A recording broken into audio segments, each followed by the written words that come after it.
Unlike, okay.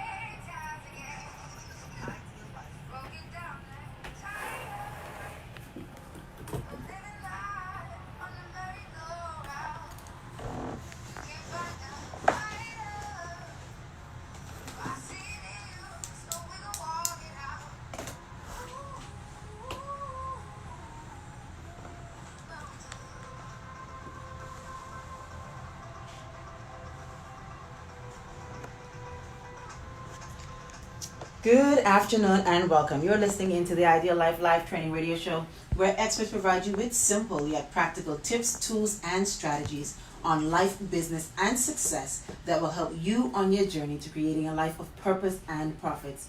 I'm your host, Ria Christina, and I'm happy on this wonderful Saturday afternoon to have you joining me today. I'm excited because I have an amazing guest in studio, and you're going to find out more about my guest just in a little bit. But before we get into our guest, who our guest is for today, I just want to say a special thank you to our sponsors, it's RCN Solutions, Tab Therapy, and Converge for all of your digital marketing services.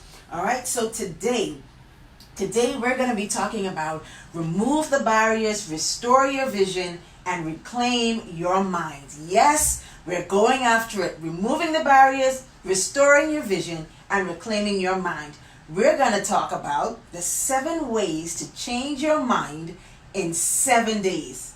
Yes, you heard it. 7 ways to change your mind in 7 days. Like, who really doesn't need to change their mind, right? And to think that you can actually do it in 7 days. So today, our guest in studio is Dr. Heather Henley. She has a bachelor's in political science from Indiana State University. She has a master's in criminology from Indiana State University and community psychology from Martins University.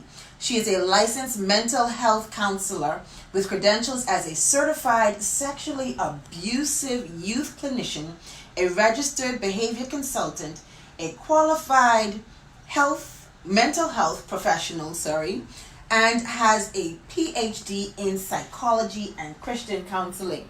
She's originally from Gary, Indiana, and now in Chicago. Welcome to you, Dr. Henley. Thank you. Now, you know, Dr. Henley, I had a wonderful opportunity to be in your presence, and we had a nice little conversation, and it was a whole lot more. Now, don't let the people, we're in the Bahamas, you're in the Bahamas, yeah, but it's okay. It is. Let them give them a good taste of the real Dr. Henley, not the preserved one, the one that I got a taste of, and it was such a warm conversation that we had yesterday. Yes. So I really want us to talk a little bit more about removing the barriers, restoring your vision, and reclaiming your mind, and what that really means. So for those of you, as a matter of fact, you can probably let our listening audience know where that actually originated from. Well, the book actually originated from just life experiences. We go through so many different life experiences, and a lot of times because of how we view ourselves, the things that have happened to us, our mind is distorted on how we look at life. Mm-hmm. And so just based on some of those experiences that I've had in my personal life, in my professional life, as well as in my spiritual life, I realized that the combination of all of them was just based on my perception, just how I looked at things, which was all based on my mindset, cognitively, the distortions or how I perceive the world to be. And so that's how I came up with just the 7 days, 7 ways to influence mindset. I just want you to be able to cognitively change how you look at things, how you view things. Now, I know you mentioned the mind is distorted based, and it's tied in with how we look at things and person's perspective or perception of, I guess, even life and life circumstances. What are some of the things that you've actually found to be more prevalent even in your practice with why people what's the root cause of people having the wrong mindset or even a thwarted type of perception? Well, what I found is the root cause is trauma.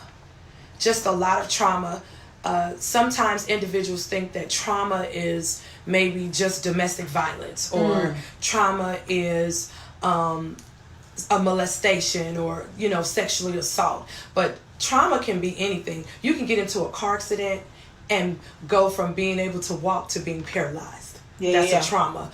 You can your house can catch fire, you can lose everything. That's considered a trauma. So just based on different life experiences, I always say we are only one incident, one accident, one circumstance away from a brink of being on trauma, or even having some type of mental illness.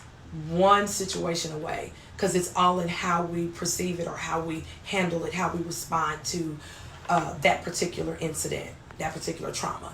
So what would give me a little insight or a snippet to what your interaction with your clients probably may be like when someone probably, well, I've experienced this type of trauma and I'm coming to you for help. What does that look like? How do you proceed to actually help someone? Well, typically, if an individual comes to me, it is because they have experienced, like I said, some type of trauma. And they are usually coming because, one, they're feeling depressed, they're hopeless, they're feeling as though, they can't make it. They can be feeling suicidal. They could be having anxiety. They can be feeling anxious. So it can be a number of things, but typically it's somewhere within that scheme of hopeless, feeling depressed, feeling as though they can't make it. They're feeling anxious. They're nervous just about what's coming. Because when we're talking about a trauma, it's really a fear. It's a fear of the unknown. So what happens is they become paralyzed about what's next. What happens tomorrow? So today I lost my job. I have to feed my kids. What happens tomorrow? And so sometimes they can't look beyond right now. The only thing they see is the crisis, and they don't look at how we can solve problems, and that tomorrow may look a little different.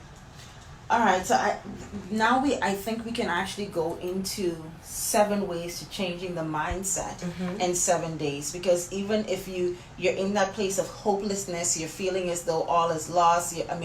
You're probably depressed, feeling suicidal. It begins in the mind. Yes. So let's talk about start with the first way. Well, so one of the ways. So one of the ways, and so in the book, I just set it up in terms of days. Okay. So I start off a little bit just kind of talking about trauma, because I don't think that sometimes individuals recognize that based on the experiences that you have, that is how you create your ideologies or your philosophies or your belief systems. They're all based on your beginning actions, whether that be with your parents, whether that be grandparents, or whatever has taken place in your life. So it all kind of starts there. And so in the book, I just talk a little bit about trauma, and just individuals being able to understand trauma, understanding that trauma starts their outlook or their perception on life. And so after I talk about that, I just talk about one of the first ways, or day one would be to ignite forgiveness. Okay. I talk about forgiveness. Forgiveness is definitely an important key when we are just talking about being able to change our mindset. A lot of times when individuals have experienced anything, they hold on to it.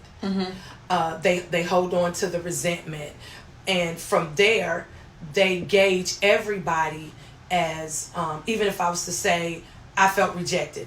Let's say that I was born into a family where I was raised by my mother, and so my father was in and out. He just possibly wasn't there, or he told me he was coming, but he never showed up. And so let's say I waited for him, waited and all these things. So then what happened is I felt a form of rejection or a form of abandonment from my father. So what happens is, as I continue to matriculate, as I get older and older, every time I get rejected, every time something doesn't go how I want it, every time I feel abandoned, I go back to that first initial feeling of how it felt when my father didn't come see me. So then what happens is everybody that I interact with, they get the same feeling, whereas, I'm angry, possibly, I self-isolate, I don't trust, because a lot of times when individuals have experienced some type of rejection or abandonment, it is hard to trust others. So then I start a life of not trusting anyone that comes into my life. So the reason why forgiveness is important, and one of the key factors for just trying to change your mindset, is because you have to be able to forgive the individuals who possibly have hurt you, as well as yourself. Now, you talked about the persons having to go back to the first original feeling. What do you say to the person that cannot even identify that is actually tied to something that actually happened in the past? Because you're trained in understanding and being able to dig a lot deeper to understand what is the root. For someone that has no idea, how can they, self-identify? Well, the one thing, I'm going to say that just from past experiences, it is difficult to self-identify. Okay. What causes the individual to be recognized or noticed is because something occurs, something happens, and so there's almost like a intersect. So you come to the intersection of a street, and there's a car accident, right? We intersect, we hit, and so at that point, that's when the person is able to recognize, because some type of behavior has occurred to cause that individual to have to come to this particular place in life where they have to deal with it. And that's typically what happens with my clients. So even if I was to use an example, some of the clients that I work with, I have contracts with the Department of Child Services. And so how do they come to the intersection? Because the children are removed. And so it's either we've had some drug activities, or either there's been some domestic violence, or either there's just been some neglect. Maybe the home hasn't been what it needs to be and somebody has called. Maybe the children has went to school for the past month and not eaten. So there's been some type of interaction that has caused now for an individual to come in. I always say, hey, we've had a break in the activities of daily living. So whatever you're doing, if it causes a break in your activities of daily living, then it becomes a problem.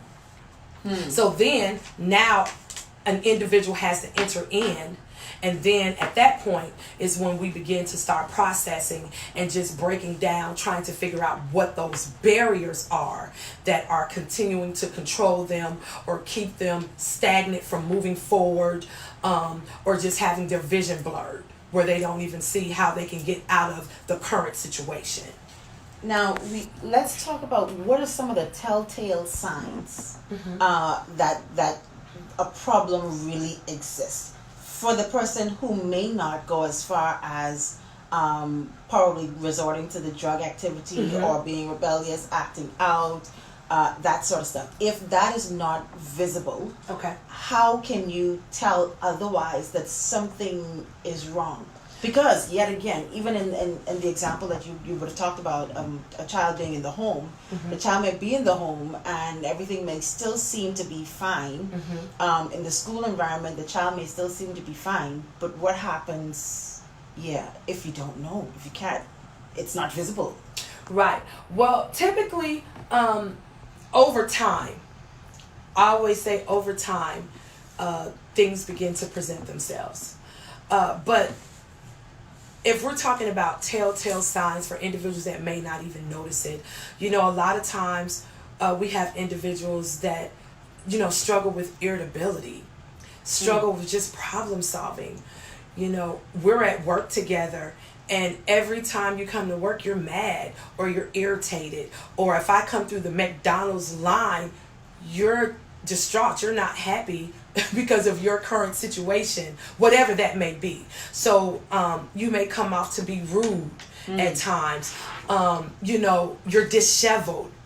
Sometimes when individuals are not in pleasant spaces, when they're being challenged, their presence is not appropriate. They don't always look up to par. Their clothes are wrinkled sometimes. So there's just a lot of different signs. If you're around a person, enough to know. I have friends. If my friends are always put together, faces always put together. They always look nice. If they start slacking, or if I start hearing their language change, if the things that they're saying is possibly negative, but they're typically kind of upbeat or positive, or if I see that how they're responding to things are kind of distorted based on what I'm accustomed to or what I'm used to, then I would definitely start asking questions. But you have to be present. Not all friends are present. And that's one of the things that I'm learning. We ask people, "Good morning, how are you today?" But we really don't want to know how they are. Because sometimes if an individual sat down and told you how they were, you would be like, "Whew, see, I didn't even ask for it. I just was, trying to be nice." So I say that to say that we have to be sometimes intentional on even caring about the next person. And so we don't always do that. So sometimes you can't tell the signs. Sometimes parents can't tell when the children are having a hard time, that they're getting bullied at school. And the parents don't even know, because are you in tune, with the individuals that are close to you? And so, in asking those questions about what are some telltale signs, those will be some of those things. Awesome. That's good. Man, listen, if you're just tuned in, you are listening into The Ideal Life, and I have in studio with me Dr. Heather Henley. She's, just bringing all of that insight as it relates to removing the barriers, restoring your vision, reclaiming your mind. We just finished talking about some of the telltale signs for someone who may not necessarily show outright that there is a problem. How can you identify for those persons that are around them, and how can we actually start the process of having to bring them to a place of healing and wholeness? Because that's the ultimate thing at the end of the day. So we're going to go ahead and take a quick break, and when we come back, we will continue our conversation with Dr. Henley. We'll be right back after this. All right, guys, thank you so much for tuning in. We have Dr. Heather Henley, that's who you see on the other side of my camera, in studio with me. And if you have any questions for her, please do let me know, and I will put the questions to her. All right, and don't forget to share this video, share the live feed, because we want to make sure that persons get this information with what is being shared here today. It's so important that we are mindful that there's power in what it is. Even a lot of things start in our mind. So if we can get a handle on what our mindset is, understanding the root causes of a lot of the issues, then we'll be able to get on that path to getting the healing that we actually all need, right? So, Dr. Heather, do you have anything that you want to say to the Facebook Live audience as we are going live from your page, live from my page, and we're just doing it today? Well, I'm just excited to be here. This is a wonderful opportunity, and I am so appreciative and honored that you would even allow me to come. Rhea is the bomb. So on my page, she's the bomb. And so it's just been an awesome time. I had an awesome time with you guys yesterday, just learning so much.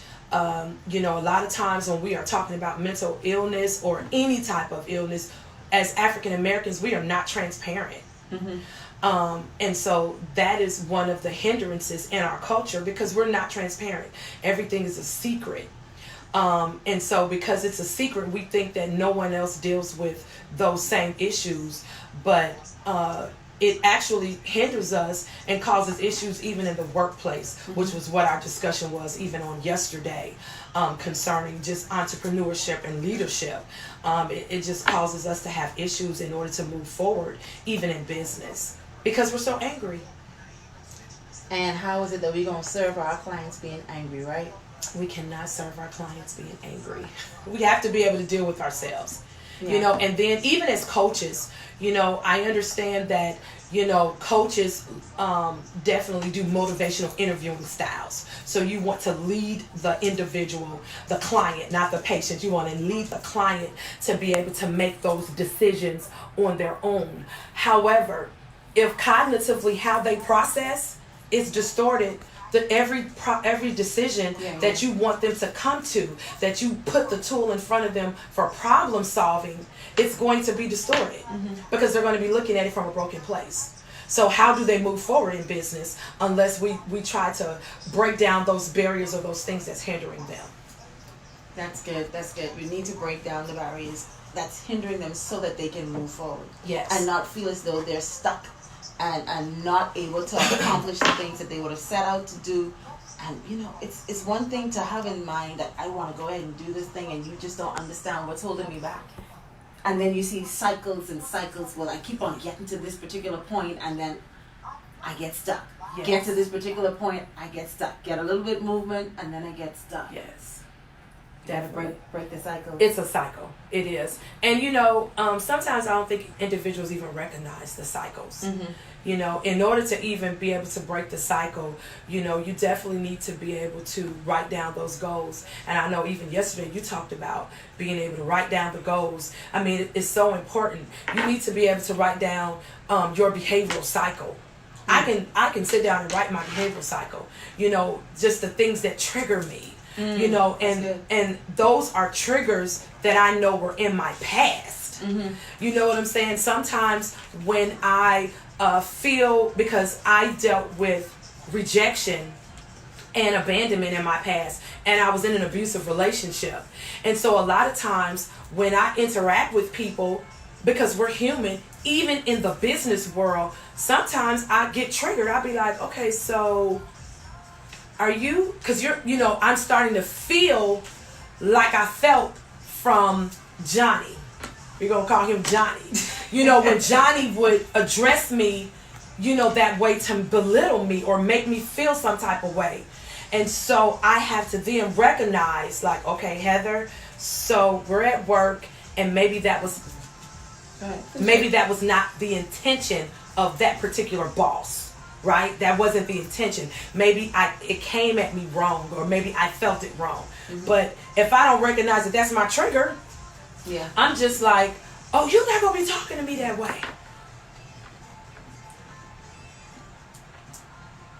All right, welcome back. You're listening into the Ideal Life Training Radio Show. I'm your host, Ria Christina, and I have in studio with me Dr. Heather Henley. And she's all the way from, hold on. She's actually now in Chicago, but she's from Gary, Indiana. Yes. All right, and we just had an interesting conversation even over the break just now.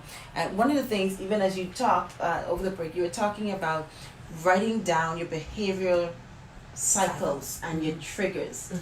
Like, I have not heard about having to write down the behavior cycles. You know, in the business we talk about writing down goal setting, this thing, that thing, and all the other. But what is that like? Having to write down give us a snippet or insight as to what that looks like. Well, writing down your triggers is just so that you will be able to recognize, you know, some of those things that you know take you over a little bit, causes you to go to the edge. You know, in my practice, because I have individuals that work for me. So whenever we have staffing, one of the things that I talk about is I need to know what you can handle and what you cannot. Because you are interacting with individuals on a daily basis, right? And so, for instance, if you cannot handle working with clients who exhibit domestic violence, then I don't want you to work with them. Because you're not going to be able to be professional or non-biased to the situation. That's a trigger for you. And it could be a trigger because your mother experienced domestic violence. So that's a trigger for you. So it is important that I understand and know what your triggers are so that you recognize your weaknesses and your strengths. I specialize in working with kids who would consider sex offenders. I don't know too many who can sit and talk to kids who prey on other kids. Wow. And so for some people, that's a trigger. They, you know, a lot of times we're supposed to, you know, things are arbitrary, right? There is no shades of pink, yellow, blue, and orange. It is either black and white. You either are for it or you are not for it. You don't even see the middle ground of, hey, let's look at treatment. You're just like, oh, they are sexually assaulting little kids. So that's a trigger. So I know that that's something that you can't handle. And so, you know, one of the things that I had just mentioned on break is that we need to be transparent. You know, even when we come into jobs, when I interview individuals to come in to work for me, I ask them so many questions. And a lot of questions I ask them is, what happens if a client jumps on the table, get in your face, and, you know, go there with you? I need to know what's your response. What's your response, right? You know what I'm saying? I need to know what's your response. And so I need you to be able to be transparent and honest with me, because you may have come from a situation or a culture where that's not appropriate. I can't handle that, right? And so that's something that I need to know, because that's a trigger. Because a lot of times the clients, they get in my face. They spit on me. They try to hit me. I've gotten feces thrown at me. Really? Yes. And so, but that's not a trigger for me, right? So I can handle that appropriately. I can respond appropriately. And so that's why it's just important to understand those triggers. That's and good. so, yeah, and so triggers for me, though, because I was in a domestic violent relationship, right? And because I dealt with rejection and abandonment over the years, let's say childhood moving up. So those become triggers for me. When I sometimes feel as though an individual is talking to me and they're talking to me in a degrading manner, that's a trigger for me. Or if I feel as though a person is yelling at me or cussing at me, that is a major trigger for me at times, you know. And so I have to step back and say, okay, let me see how I'm going to respond. Because in the past, because see, I'm 46 now, but in the past, if you talk to me like that, oh, it's about to go down. Like, I don't know who you think you're talking to. And so, you know, you're not going to talk to me that way. And, you know, back then, who cares about losing a job, right? Who cares about, you know, just some of those things that we hold to be important now. Right. You know, so it's important. So how do we now get to that point that we actually begin to remove the barriers? Let's go into removing the actual barriers so that we can restore the vision and reclaim the mind. So the first one, as I said, was forgiveness. We have to be able to work through forgiveness. If you work through forgiveness, then when individuals, I always say handle, because I'll be like, I don't want to be mishandled. So when individuals, you know, talk to you or communicate with you, you will be able to interact or problem solve from a healthy manner. That's good. Because you've forgiven and you're not holding on to every time you say something, I feel rejected. Okay, so the first one is forgiveness. The second one is just being able to dream. I talk about dreams. And so when we are talking about dreams, you know, when you were a little girl, you had a lot of dreams. And so I think that once your mind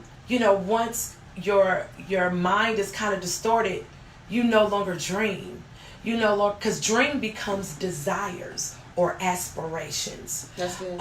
So you no longer have those dreams or those desires because you're so broken.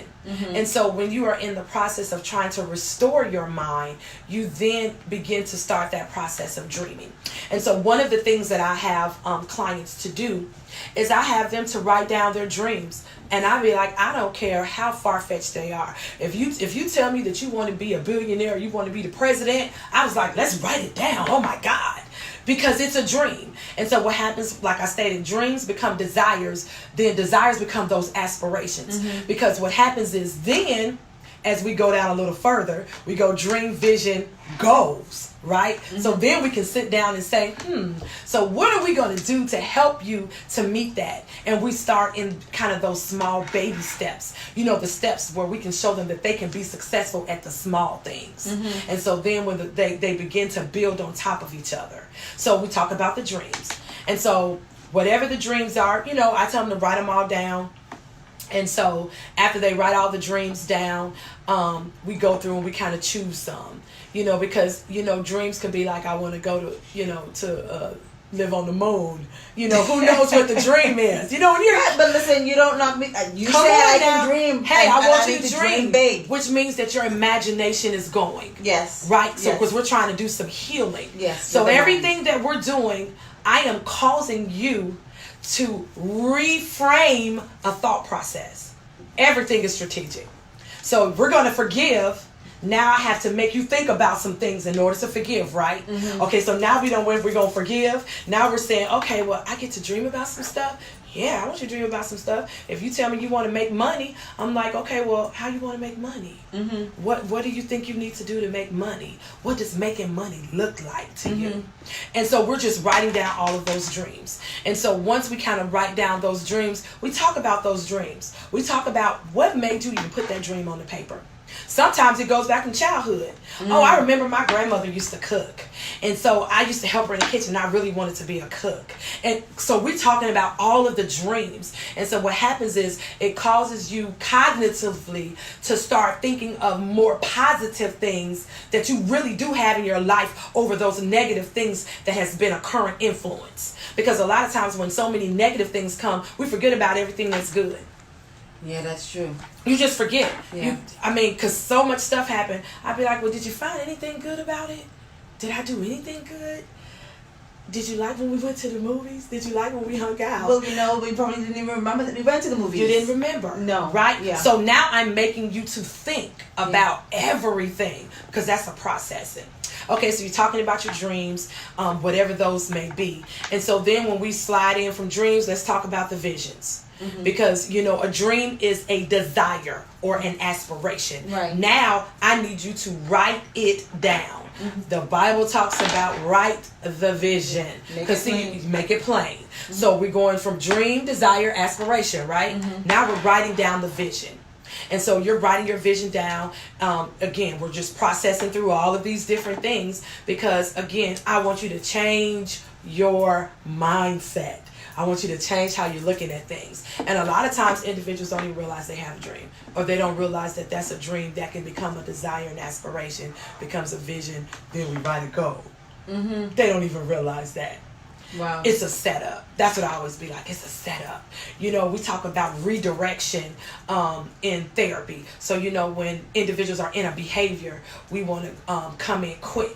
It's a redirection. So I come in with something kind of slick on the side to get you to pull you away from the thought that you're thinking and make your mind transfer to something else real fast. It's a redirection. So I am redirecting how you are looking at it at this point. Now, before you even go on, I know you have a whole lot more. You talked about what is it that you're coined as? I want our listening audience to... You know I was going to go there. I need our listening audience to know what you're coined as. Okay, so here's my thing. I do behavioral therapy. And so a lot of times my clients have massive behaviors. They are trying to do self-injurious behaviors. They are destroying property. They are trying to hurt themselves. They are trying to hurt others. They are walking off. They're making threats. When I say across the board. And so my goal is to stabilize. And so I want you to be stabilized. I want you to be able to communicate. Because remember we talked about that trauma. So a lot of times they might be 40, but they are manifesting age 12. Because that's when the trauma hit at 12. So all of the behaviors that we're getting, it'd be a manifestation of their younger self. I'm like, oh, you used to, little 2-year-olds fall out. They cuss, they start swinging and hitting, and they don't even know how to handle the behaviors. They hit their heads. Oh, that's a self-interest behavior at 2. You have to stop that behavior, because what'll happen is every time they are trying to get their way, what do? They fall out. They hit their head. You're creating a behavior. So the purpose is to try to cut that. So what I always say is I stabilize 6 months. If I can't stabilize in 6 months, honey, it can't be done. That's how that's what I go by. So I try to stabilize in 6 months. But it is a system. And I remember you talking about systems yesterday. And so in terms of business, that we have to have these protocols, these policies, and these procedures. So for me to stabilize, or to attempt to stabilize in 6 months, there is a regimen, there is a system that I go by. I have a checks and balance. It's a starting from day 1 to the end of the 6 months. I do it a certain kind of way. Everybody has to talk the same language. When I go in the middle of a crisis, I go in a certain manner. So when we're talking about stabilizing in 6 months, it's intense. It is intensive for those 6 months. Sometimes I'm there 3, 4, 5 times out of the day, or even out of the week, because I'm trying to stabilize, because they're having behaviors. So I have to be able to be that support. I have to be hands-on. I have to be there. Look, sometimes I'm underneath the table. Sometimes, like I said, they're trying to fight me. Sometimes I'm getting spit on. Whatever's going on, my goal is to stabilize. Now, is that something that can be done long distance? How or it has to be in person, depending on the severity of it? It depends on the severity. Okay. Because I do some individual therapy through Zoom or long distance. And so a lot of times with my clients, once they're stable, if they have a break, because everybody goes through a behavioral cycle, something happens and it kind of knocks you off your square. It's almost like you get hit and you go back a little bit. You're jolted. And so when a person hits you in your face, you kind of lose a little bit of sense. You be like, wait a minute. And you're on a pause. You're trying to figure out what happened, what goes on. And you don't come to your senses. It takes a minute, right? So whenever the clients or individuals have that moment, they'll call me. And they'll tell me, this is what's going on. This is how I'm feeling. I feel like I want to hurt myself, or I feel like I want to do this. And so my goal is, because I have a relationship. So remember yesterday I talked about that relational and just that love and care and concern that I give. Because I have a relationship, they trust me. So my voice is calming. Or when I'm talking to them, I'm trying to process. I'm trying to work through conflict resolution. I'm just trying to find out what's going on. And then I'm trying to give them a different response, or I want them to look at it differently based on whatever they're feeling at that moment. All right, that's good. We talked about, I just wanted you to talk about your 6 month thing. I really wanted you to put that little plug in there. Because 6 months. And it can't be done if you can't stabilize. If you can't stabilize in 6 months, there's a problem.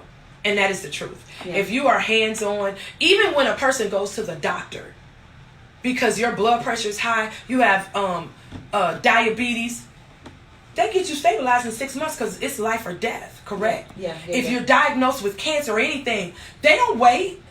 It is intensive. It is intensive. And so the same rules apply with individuals who are struggling with some type of mental illness, or even having adjustment disorder. That means that something just is not correct right now, and they need help so that it doesn't decompensate, so it doesn't get worse. You should be able to do that in 6 months if there's a problem. Would you want to be sick for 6 months and them not be there every day working? When you're in the hospital, the doctor comes daily. They send somebody to check on you on a daily basis, because they are trying to find out, how can we stabilize? Same rules apply. And so that's what I live by, is that I want to try to make sure that the individuals are stable. Within 6 months, we want to know what's going on with them, so that they can, they can be healthy. They don't want to be that way. Good. Now you've talked, and I know I took you just a little bit off, just a little bit. We talked about the forgiveness. We talked about dreaming. What's the other thing? Vision. We talked about vision. Okay. So after they have definitely, wrote down the dreams, now you're getting them talking. And see what happens, the imagination start going, and they start actually thinking, okay, I can do this, because you want them to be able to believe in themselves about something. And so we go into vision. So we kind of write stuff down, like what does that look like? And so a lot of times with vision, I have them to do a vision board. Vision boards are great, and I'm just giving a few points that's in the book, because there's so many things. If you're doing a vision board in a counseling session, yeah, I do vision boards. I mean, it'll take a couple sessions. Right. It'll come. Get to and that so point. right. And so when I say 7 days, there's a whole lot of different little points that you can hit. But yes, I have them to do a vision board, and so it might take 2 or 3 sessions.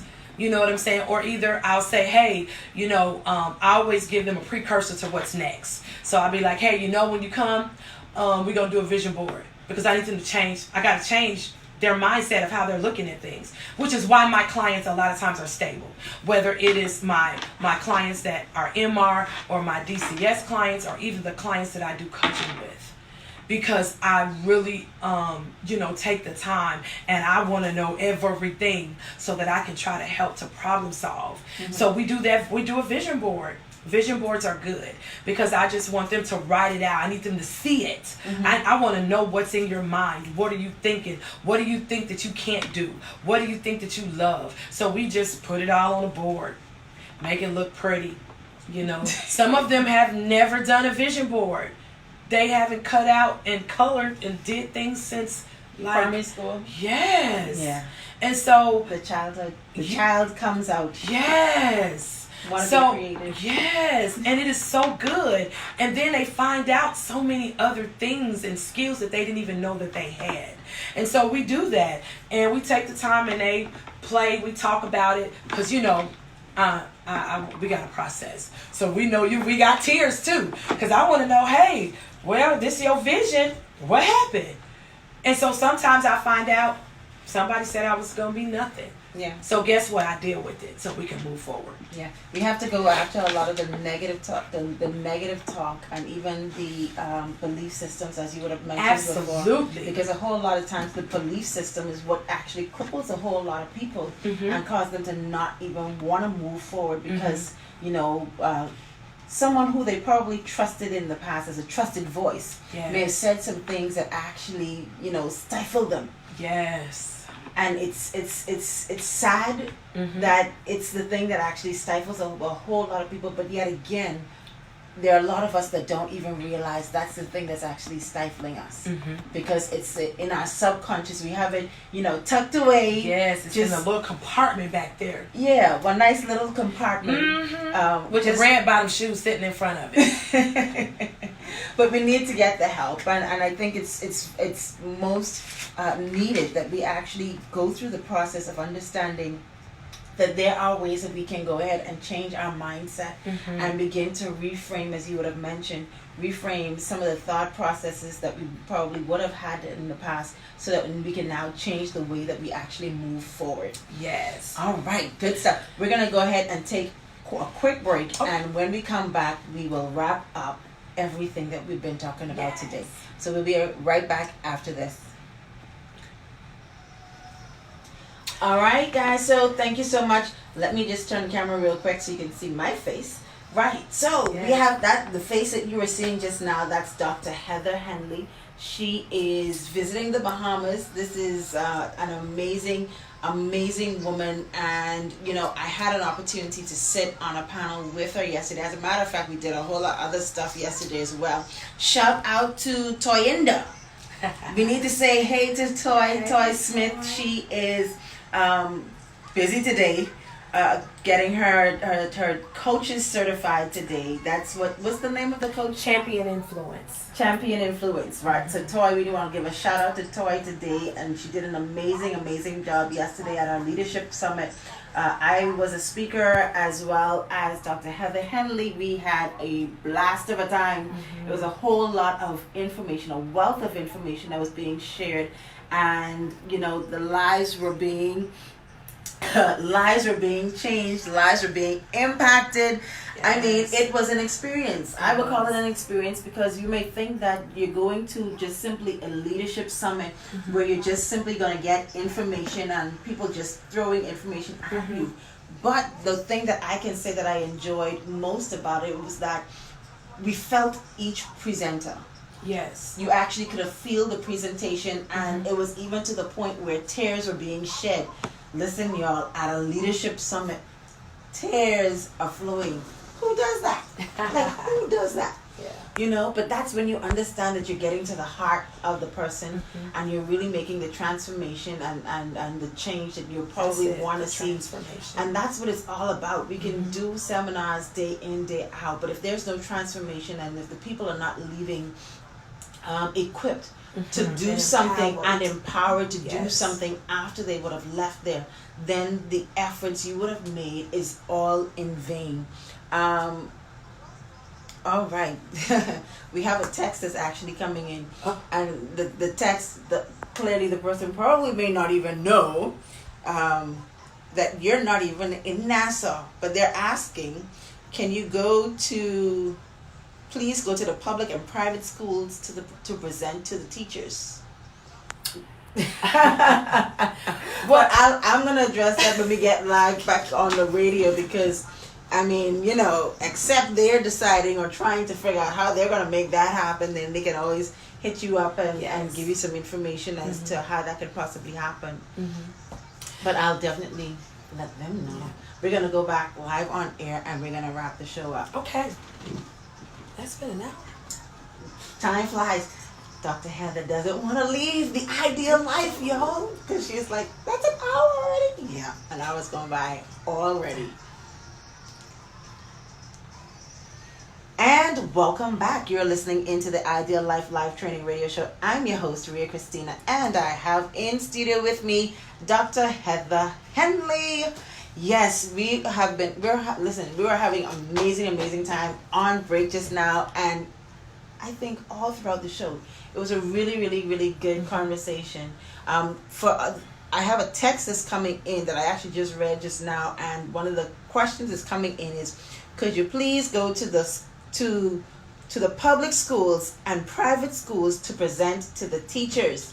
Now, our listening audience, Dr. Heather she's actually residing in Chicago. Now, if you want to be able to connect with her so that she can come in and do some other stuff after she would have left here today, then most definitely we're going to give out her contact information and let you know how you can connect with her so she can come in and do what needs to be done. Because at the end of the day, we need to have more and more opportunities where the conversations such as this, we can have these types of conversations so that we can give people the information that they need so that they can be better equipped and even come to that place of being able to move forward, remove the barriers, restore the vision, as well as reclaiming the mind. There's so many different scenarios and life scenarios and things that's happening on a daily basis that may cause people to feel as though they are somewhat out of whack and they've lost all hope, everything. They feel as though the world is crumbling down. But we need people to understand that, you know something, as long as you are alive, as long as you have health, as long as you have strength, there is still hope. And you can still make it to tomorrow. And not being afraid to open up, be authentic, be transparent, and have the conversation, just so people can even know that something is first of all wrong. Yes. We need to be able to address that. Know that something is wrong so that you can get the help that you so desire. Now, let's Dr. Heather, wrap up talking about removing the barriers, restoring your vision, and reclaiming your mind. If you can wrap that up for us real quick, then let's go right ahead and wrap it up. So I just wanted to say really fast, we kind of stopped at the vision. And I just wanted to say that, you know, after we have gotten the vision, then we write down those goals. And so once you write down those goals, those are important. And then at that time, you're able to see clearer. You're able to see, oh my goodness, you know, I can maybe start, you know, selling dinners on Saturday because I cook well, or maybe I do need to go and try to get a license or whatever I need to try to sell dinners on Saturday or whatever. And so what it happens is it produces a different mindset in terms of even business leadership opportunities, because then individuals feel empowered. And so what we want when we're trying to change mindsets is we just want them to feel empowered and know that no matter what experience they have had, they can still be successful in their personal life. They can still be successful in business. They can still be successful spiritually. They can be successful in relationships. Just if they're able to just look at things differently. I always say, when if you see a glass of water, how do you see it, Rhea? Do you look at it half empty or half full? Yeah. That makes a big difference, of how you look at things. So we just want to change the perception of how they even look at things or how they see things. So I would definitely say that's important. And also, if you just feel as though things are not going well for you, individuals know. You have to be transparent. I would say definitely go and talk to someone. Not everything is connected to mental illness, but we have great coaches. Rhea's a coach. I'm quite sure there are tons of coaches that are out here that can help you to put it on paper so that you can, during your midlife crisis, during your intersection, you've just come to a 4-way stop sign. It's an intersection. You don't know, do I go left, right, or front or back? Right? Do I turn around? Do I keep straight? That's an intersection. So there are individuals out here that can help to guide you into the next of your next place, or where you need to go, or what direction you need to go in. So I would just say that we definitely need to be able to seek out that help. Just seek out the help. Seek out the help. Now, Dr. Heather, you have done such an amazing job talking to us today about removing the barriers, restoring your vision, and reclaiming your mind. And these were all things that actually came from your book, 7 Ways to Change Your Mindset in 7 Days. How can our listening audience, how can the audience get a copy of this book? Because, you need to have this 7 ways to change your mindset in 7 days. This is a quick 1, 2, 3, 4, 5, 6, 7. It can happen. You just need to ignite it. Just jumpstart it real quick. And once you jumpstart it, you see the success, you're like, oh my God, I could do this. I can do this. Man, listen, I know there are plenty of people that's listening because I need to do this real quick. I don't need to take 3 months. I don't need to take 6 months. Like you say, crisis mode. This is crisis mode. I need to do this quickly.